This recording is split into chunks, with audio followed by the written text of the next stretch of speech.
Good evening. I hope you had a wonderful day. I was really hoping to get this reflection to you by this morning, but these days have not been slow. I was kind of hoping for a little more leisure, and maybe that's still to come. But that being said, I already knew what I wanted to say and what I was grateful for long before this point. And it really came from streaming the Mass on Saturday night for Sunday for all of you. It showed me something that makes our faith so special, specifically the 7 sacraments. And as you know, our faith is really built on those sacraments. They're the things that are real, tangible moments and realities that we can taste, we can touch, we can hear, we can see, we can feel them. And these 7 sacraments, which are conduits, or channels, are really the way God works. They're highways of God's own life. And they're not vague stories or theories or magical moments where God does something crazy and completely ununderstandable, if that's even a word. The sacraments, because God is good and He loves us, they're things that we can all relate to. Words, we all know what words are. God uses those to give us His life. Oil, bread, wine, vows and marriage and holy orders, and water, which we use for baptism. These are the vehicles of God's grace.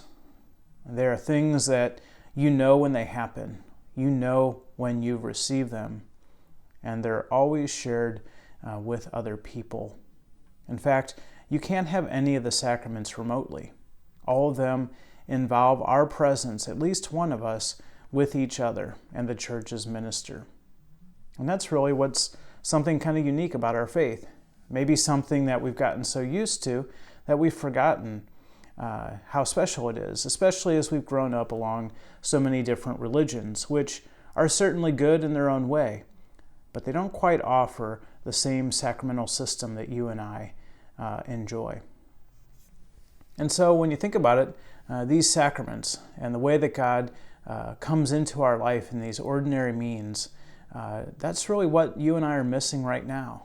This ability to be together in the presence of the church and her ministers and to together receive the gift of God's life, the gift of His grace in tangible ways.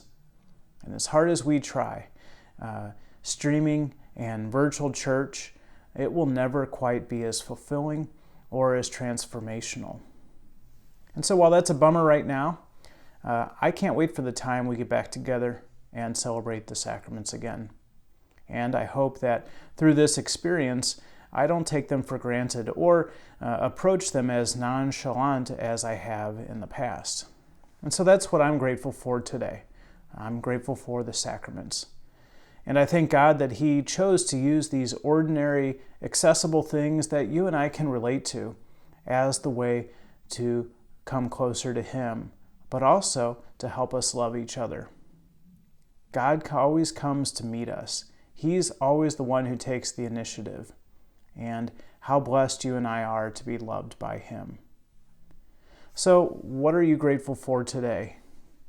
Please try not to go to bed until you've named at least one thing or one person specifically. And of course, don't forget that Jesus is Lord even of this COVID-19. So have a wonderful night and look forward to praying for you tomorrow and talking to you then. Bye-bye.